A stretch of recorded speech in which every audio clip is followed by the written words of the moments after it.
ஆ எல்லாருக்கும் வணக்கம். இப்போ நான் ஒரு கிளாஸஸ் போட்டிருக்கேன். ஜோதிட வாழ்வியல் அப்படிங்கிற விஷயம். எ இது என்ன அப்படின்னு ஒரு விஷயம் அப்படின்னா, அ ஜோதிடத்துக்கும் வாழ்க்கைக்கும் நெருங்கிய சம்மந்தம் இருக்கு. அ ஏன்னா ஜோதிடத்த வச்சு தான் வந்து நம்ம வாழ்க்கைய கிரகங்கள வச்சு தான் வாழ்க்கைய புரிஞ்சுக்கிறோம். நம்ம வாழ்க்கையில வந்து ஒரு முக்கிய பகுதி தான் நோய். நோய், கடன் எல்லாமே ஒரு வாழ்க்கைன்னு எடுத்துக்கிட்டிங்கன்னா, எல்லாமே மிக்ஸ் ஆகியிருக்கும். அதில இன்பம், துன்பம், நோய் இதெல்லாம் இதுதான். உங்களுக்கு தெரியும் முதல்ல நான் ஒரு ஃபிசியோதெரபி தான் முதல்ல பண்ணியிருந்தோம். அக்குபஞ்சர் அதெல்லாம் பண்ணிட்டு இருக்கும்போது, நெறைய பேருக்கு ஏன் இந்த ஒரு விஷயம் நல்லா உடனே கேட்குது, ஏன் எனக்கு கேட்கல? சில பேர் சொல்லுவாங்க ஃபிசியோதெரபி வச்சா நல்லா கேட்குதும்பாங்க. சில பேருக்கு வந்து பெரிய எஃபெக்டிவ் இல்ல. அத தொடர்ந்து ஃபாலோ பண்ண முடியல. அப்படிங்கும்போது, தொடர்ந்து என்ன ஒரு விஷயம் பண்ணும்போது எனக்கு வந்து ஜோதிடத்தில அது ஒரு எனக்கு ஒரு கிடைச்சது. ஒரு மனிதனோட லைஃப் பத்தின ஒரு விஷயம். ஏன்னா ஏற்கனவே தீர்மானிக்கப்பட்ட விஷயங்கள்.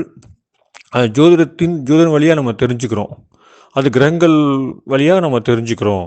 இதெல்லாம் முன்னாடி தீர்மானிக்கப்பட்டது. ஸோ தீர்மானிக்கப்பட்டது. ஆனா நெறைய ஜோதிட ஆட்கள் பெர்சன்ஸ் வந்து என்னன்னா மாத்தலாம் அப்படிங்கிறாங்க. ஆனா அது மாத்த முடியறதில்ல. இப்போ ஒரு பக்கம் அடைச்சா இன்னொரு பக்கம் ஓப்பன் ஆகுது அப்படிங்கிற மாரி, இது மாத்த முடியறதில்ல. நெறைய அப்படிங்கிற விஷயத்த நான் தெரிஞ்சுக்கிட்டேன். ஸோ நெறைய இதில கொஞ்சம் டெப்த்தா போம்போது என்னன்னா, இது நெறைய விஷயங்கள் ஒரு மனிதனுக்கு ஜாதகத்தில எப்படி இருக்கோ அதுபடி தான் நடக்குது. ஆனா கொஞ்சம் மாறுது. பொதுவா பார்த்தீங்கன்னா 1000 ஏன்னா 8 கிரகங்கள் தான். ஆனா 1000 பலாயிரம் கோடி மக்கள். அவங்களுக்கும் இந்த விஷயங்கள் நடக்குது. ஆனா கொஞ்சம் மாறுதல் ஏற்படுது. இப்போ நம்ம காலைல சாப்பிடுறோம். எல்லாருமே சாப்பிடுறாங்க. பட் ஒவ்வொருத்தருக்கும் அவங்க உணவுகள் வேற, செரிமானம் வேற அப்படிங்கிற மாரி. ஆனா காலைல சாப்பிடுறதுங்கிறது பொதுவானது தான். அப்படிங்கும்போது இந்த விஷயங்களும் ஜோதிட ரீதியா நெறைய தகவல் எடுக்க முடிந்தது. ஒரு மன திருப்தி, நெறைய பேருக்கு லைஃப் பத்தின ஒரு எப்படி இருக்குங்கிற ஒரு டிசைனு. இந்த ஜோதிடம்ங்கிறது லைஃப்ப பத்தின ஒரு டிசைன் தான். இதில மாத்துறதுக்கோ எதுவுமே முடியாது. நீங்க மாத்தணும்னு நெனச்சா கூட அது அதுவா மாறுனா தான். ஆனா, ஒரு லைஃப் நடக்கிற நம்ம நிகழ்வ வச்சு இது இப்படி நடக்க போதுங்கிறத நம்ம அனுமானிக்கலாம். அத பத்தின விஷயங்கள் தெரிஞ்சதுனால, சரி நம்ம இதையும் சொல்லலாமே! ஏன்னா என்ட்ட ஜாதகம் ஜாதகம் நெறைய பேர் பார்க்க வரவங்க, அவங்க ஒரு ஐடியாஸ்ல இருக்காங்க. ஏன்னா இப்ப பார்த்தீங்கன்னா, ஜோதிடர்கள விட ஜோதிட ஆழ்வர்கள் நெறைய புத்தகங்கள்லாம் படிச்சு, நம்ம ஜோதிடம் சொல்லும்போது, இது இப்படி இருக்கே, அப்படி இருக்கே நம்ம டைவர்ட் பண்றாங்க.